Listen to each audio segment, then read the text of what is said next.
ఆకాశవాణి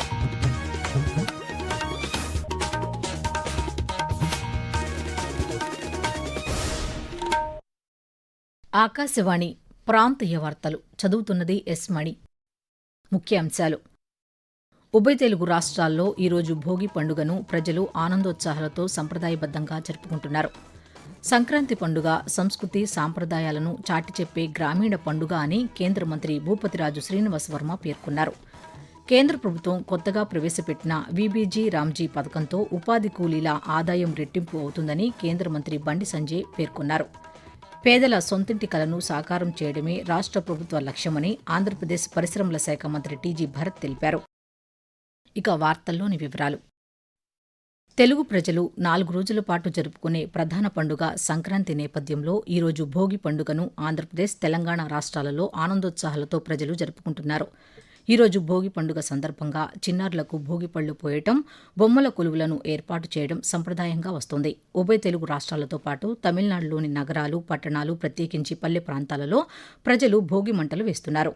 ఈరోజు మొదటి రోజు భోగి పండుగతో ప్రారంభం కాగా రేపు మకర సంక్రాంతి, 3వ రోజు కనుమ, 4వ రోజు ముక్కనుమగా జరుపుకుంటారు. సూర్యుడు మకర రాశిలోకి ప్రవేశించే కాలమే మకర సంక్రమణం అంటారు. మకర సంక్రమణం నుండి ఉత్తరాయణ పుణ్యకాలం ప్రారంభమవుతుంది.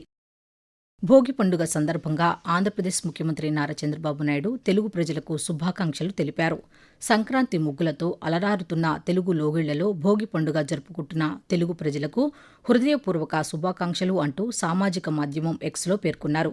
దేదీప్యమానంగా వెలిగే భోగి మంటలు తెలుగు ప్రజల కుటుంబాల్లో కొత్త వెలుగులు తేవాలని మనసారా ఆకాంక్షిస్తున్నట్లు వెల్లడించారు. ఆశావహ దృక్పథంతో సాగే ప్రజల ఆలోచనలు సాకారం కావాలని, అందుకు అండగా ఉంటానని ఈ సందర్భంగా ముఖ్యమంత్రి తెలియజేశారు. తెలుగు ప్రజలకు తెలంగాణ ముఖ్యమంత్రి రేవంత్ రెడ్డి భోగి పండుగ సందర్భంగా హృదయపూర్వక శుభాకాంక్షలు తెలియజేశారు. భోగి పండుగ అందరి లోగిళ్లలో భోగభాగ్యాలను ప్రసాదించాలని ఒక ప్రకటనలో ఆకాంక్షించారు. ప్రజాప్రభుత్వం అమలు చేస్తున్న ప్రతి సంక్షేమ, అభివృద్ధి పథకం రాష్ట్రంలోని ప్రతి పేద కుటుంబానికి చేరాలనేదే తమ ప్రభుత్వ ప్రధాన లక్ష్యమని స్పష్టం చేశారు. సంక్రాంతి పండుగ సంస్కృతి సాంప్రదాయాలను చాటి చెప్పే గ్రామీణ పండుగ అని కేంద్ర ఉక్కు, భారీ పరిశ్రమల శాఖ సహాయ మంత్రి భూపతిరాజు శ్రీనివాస్ వర్మ పేర్కొన్నారు. డాక్టర్ బీఆర్ అంబేద్కర్ కోనసీమ జిల్లా ఆత్రేయపురంలో సంక్రాంతి పండుగను పురస్కరించుకుని sir Arthur cotton Godavari trophy పడవ పోటీలు 3 రోజుల పాటు ఘనంగా నిర్వహించారు. నిన్న జరిగిన ఈ పోటీల ముగింపు కార్యక్రమంలో ముఖ్య అతిథిగా పాల్గొన్న కేంద్ర సహాయ మంత్రి విజేతలకు బహుమతులు పంపిణీ చేశారు. అనంతరం ఆయన మాట్లాడుతూ, ఆంధ్రప్రదేశ్ లోనే కాదు, దేశంలోనే అత్యంత ఘనంగా నిర్వహించుకునేటువంటి పండుగ సంక్రాంతి. గ్రామీణ పండుగ, ఒక సాంప్రదాయబద్ధమైనటువంటి పండుగ. ఏదైతే ట్రెడిషన్ ని నిలబెట్టేందుకు మనంతా కూడా పెద్ద ఎత్తున ప్రయత్నం చేస్తున్నటువంటి పండుగ. ఏదైతే దేశ సంస్కృతి సాంప్రదాయాలు ఉన్నాయో వాటిని భవిష్యత్తు తరాలకు తెలియజెప్పే విధంగా ఈ పండుగను మనంతా కూడా నిర్వహిస్తూ ఉంటాం. రాష్ట్రంలో ఎక్కడైనా పడవల పోటీలు నిర్వహిస్తున్నారు అంటే అది కేవలం ఆత్రేయపురానికి మాత్రమే దక్కింది అనేటువంటి విషయంలో అతిశయోక్తి. పేదల సొంతింటి కలను సాకారం చేయడమే రాష్ట్ర ప్రభుత్వ లక్ష్యమని ఆంధ్రప్రదేశ్ పరిశ్రమల శాఖ మంత్రి టీజీ భరత్ పేర్కొన్నారు. కర్నూలు జిల్లా కేంద్రంలోని జగన్నాథ గట్టులో టిడ్కో గృహాల లబ్దిదారులకు పట్టాలను ఆయన నిన్న పంపిణీ చేశారు. అనంతరం మంత్రి మాట్లాడుతూ, వచ్చే నెలలో మరో 500 మందికి టిడ్కో గృహాలను అందజేయనున్నట్లు తెలిపారు.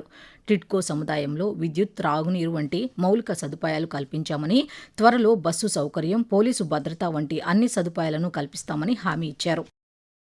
కేంద్ర ప్రభుత్వం కొత్తగా ప్రవేశపెట్టిన వీబీజీ రామ్జీ పథకంతో ఉపాధి కూలీల ఆదాయం రెట్టింపు అవుతుందని కేంద్ర హోంశాఖ సహాయ మంత్రి బండి సంజయ్ పేర్కొన్నారు. తెలంగాణలోని కరీంనగర్ జిల్లా కేంద్రంలో ఆయన నిన్న పాత్రికేయులతో మాట్లాడుతూ, ఈ పథకం కోసం గతంలో కంటే అదనంగా 17,000 కోట్ల రూపాయలను కేంద్రం వెచ్చిస్తున్నట్లు తెలిపారు.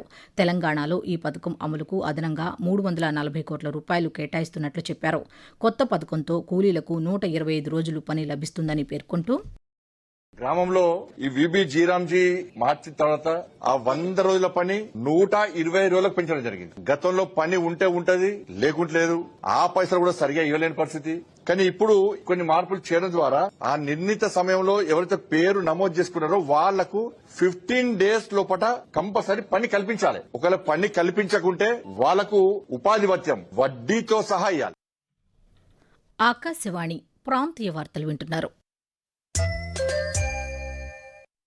చిత్తూరు జిల్లాలోని నారావారిపల్లెలో ఈరోజు నిర్వహించనున్న భోగి వేడుకల్లో ఆంధ్రప్రదేశ్ ముఖ్యమంత్రి నారా చంద్రబాబు నాయుడు కుటుంబ సమేతంగా పాల్గొనున్నారు. ఈ వేడుకలకు పలువురు మంత్రులు, ఎమ్మెల్యేలు, జిల్లా ఉన్నతాధికారులు హాజరవుతారని అధికారులు వెల్లడించారు. జపనీస్ కత్తిసాము కళ కెంజూట్సులో అధికారిక ప్రవేశం పొందడంతో అరుదైన ఘనతను సొంతం చేసుకున్న ఆంధ్రప్రదేశ్ ఉప ముఖ్యమంత్రి కె పవన్ కళ్యాణ్ను ప్రధానమంత్రి నరేంద్ర మోదీ ప్రశంసించారు. ఈ మేరకు లేఖ రాశారు. ఇటు ప్రజా జీవితంలో, ఇటు సినీ రంగంలో బిజీగా ఉంటూనే క్రమశిక్షణ, నిజాయితీతో మార్షల్ ఆర్ట్స్ అభ్యసించడం ప్రశంసనీయమని పేర్కొన్నారు. తెలంగాణలోని సికింద్రాబాద్ పరేడ్ గ్రౌండ్స్ పర్యాటక శాఖ ఆధ్వర్యంలో నిర్వహిస్తున్న అంతర్జాతీయ పతంగులు, మిఠాయిల పండుగ 2026ను ఆ రాష్ట్ర పర్యాటక శాఖ మంత్రి జూపల్లి కృష్ణారావు, రవాణా శాఖ మంత్రి పొన్నం ప్రభాకర్లు నిన్న ప్రారంభించారు. ఈ సందర్భంగా పతంగులను మంత్రులు ఎగురవేశారు.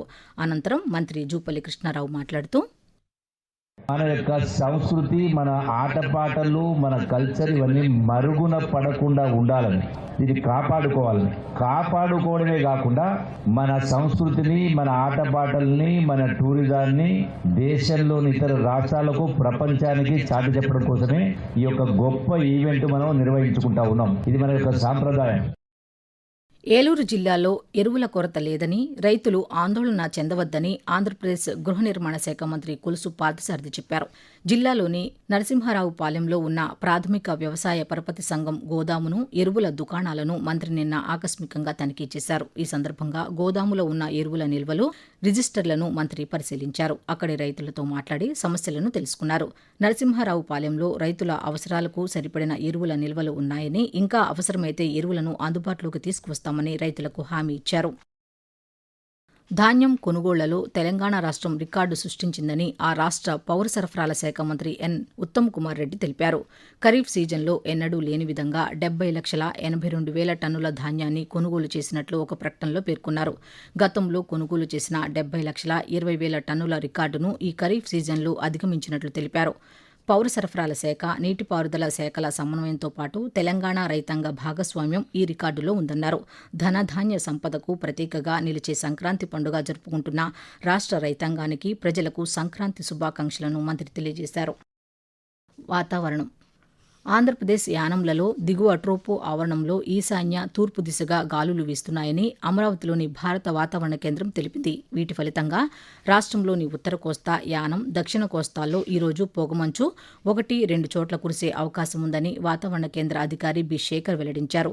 కనిష్ట ఉష్ణోగ్రతల్లో వచ్చే 5 రోజుల పాటు గణనీయమైన మార్పులు ఉండవని తెలిపారు. ఇక మరోవైపు తెలంగాణలో రానున్న 5 రోజుల పాటు పొడి వాతావరణం ఏర్పడే అవకాశం ఉందని హైదరాబాద్లోని వాతావరణ కేంద్రం వెల్లడించింది. న్యూజిలాండ్ క్రికెట్ జట్టు భారత పర్యటనలో భాగంగా ఇరు జట్ల మధ్య నిర్వహిస్తున్న వన్డే సిరీస్లో 2వ మ్యాచ్ ఈరోజు జరగనుంది. గుజరాత్లోని రాజ్కోట్లో ఉన్న నిరంజన్ షా స్టేడియంలో 2వ మ్యాచ్ ఈ మధ్యాహ్నం 1:30 ప్రారంభమవుతుంది. 3 మ్యాచ్ల సిరీస్లో భాగంగా ఇప్పటికే భారత జట్టు 1-0 ఆధిక్యంతో ఉంది. ప్రాంతీయ వార్తలు ముగించే ముందు ముఖ్యాంశాలు మరోసారి. ఉభయ తెలుగు రాష్ట్రాల్లో ఈరోజు భోగి పండుగను ప్రజలు ఆనంద ఉత్సాహాలతో సంప్రదాయబద్ధంగా జరుపుకుంటున్నారు. సంక్రాంతి పండుగ సంస్కృతి, సాంప్రదాయాలను చాటి చెప్పే గ్రామీణ పండుగ అని కేంద్ర మంత్రి భూపతిరాజు శ్రీనివాసవర్మ పేర్కొన్నారు.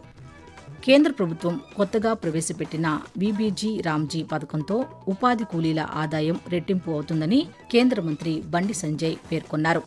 పేదల సొంతింటి కలను సాకారం చేయడమే రాష్ట్ర ప్రభుత్వ లక్ష్యమని ఆంధ్రప్రదేశ్ పరిశ్రమల శాఖ మంత్రి టీజీ భరత్ తెలిపారు. ఆకాశవాణి ప్రాంతీయ వార్తలు ఇంతటితో సమాప్తం.